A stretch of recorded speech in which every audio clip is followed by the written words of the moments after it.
Hi everybody, welcome back for another Disability Pride Month video.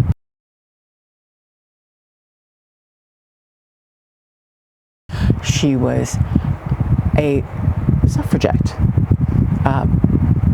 and she was disabled.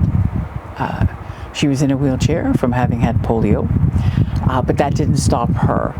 She was one of those women that was feisty, to say the very least. And she was a member of the Women's Liberal Association, and very, very involved in all of these issues in trying to get women the vote. There were other issues that the suffragettes went after, but this was her main thrust.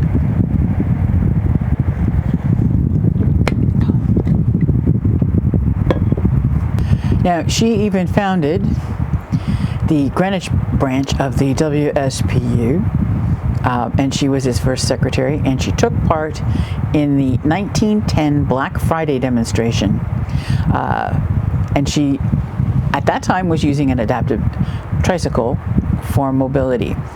She was arrested after the police capsized her from the trike, and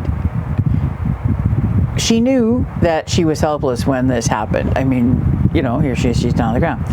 But she was quite prepared to take the added publicity to the benefit of the cause. So if you can imagine, it's kind of like here's me, right? I think the police once exploited her disability, leaving her in a side street after letting her tires down and pocketing the valves. So she was put upon quite a bit. Yeah, and you need to kind of picture this in your mind. But here she is, and she is on her tricycle and she has crutches. And so she has decided that her best mode of being able to deal with what's going on during a protest is to put down the crutches and charge at people who were opposing her. Rosa May went to prison. She went to Holloway for the first time for smashing a window on a street during a campaign, and she was sentenced to 1 month's hard labor.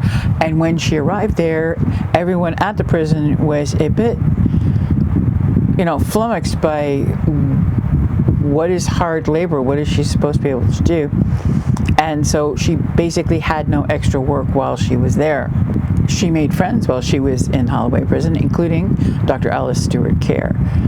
And Rosa May smuggled out a letter to Kerr's daughter on her release. She did her second stint in Holloway in January of 1913 when she damaged letters in a post box. Right? She represented herself in court to plead the case for women's suffrage.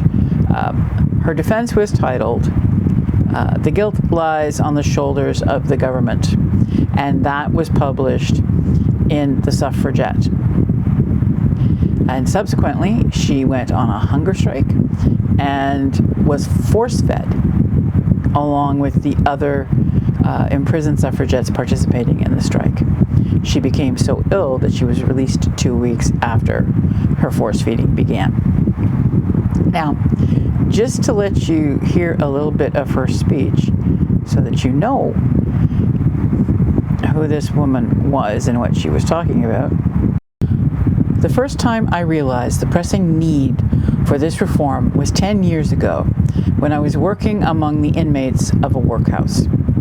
There I learned the sad life histories of the people who had been driven through the imperfect economic laws of the country, the sweated condition of women, to end their days sitting listlessly and hopelessly in the workhouse, waiting for death.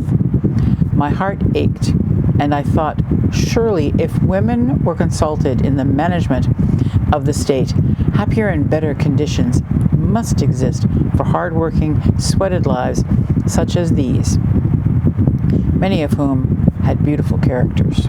She was an advocate. She also chained herself to the gates of Buckingham Palace in May, and on June 14th she wore white while she was riding her trike in the funeral procession for suffragette Emily Davison, who was killed while she was reaching for the reins of the King's horse. Rosa May ended her activity for women's suffrage after Parliament enacted Act 1918, the Qualification of Women Act, which gave some women the vote. When she died, she left her body to science. Her name and picture, and those of 58 other women who were suffrage supporters, are on the plinth of the statue of Millicent Fawcett in Parliament Square. Now, as you know, for 7 long years, the Army of the Women's Social and Political Union have carried on the fight against the oppression of women under the splendid leadership of Mrs. and Miss Parkhurst and Mrs. Pethick Lawrence. The women of the Union ready always to suffer imprisonment and torture to their own bodies and to conduct their battle so as to jeopardize no other human lives or limbs. This is quite a woman.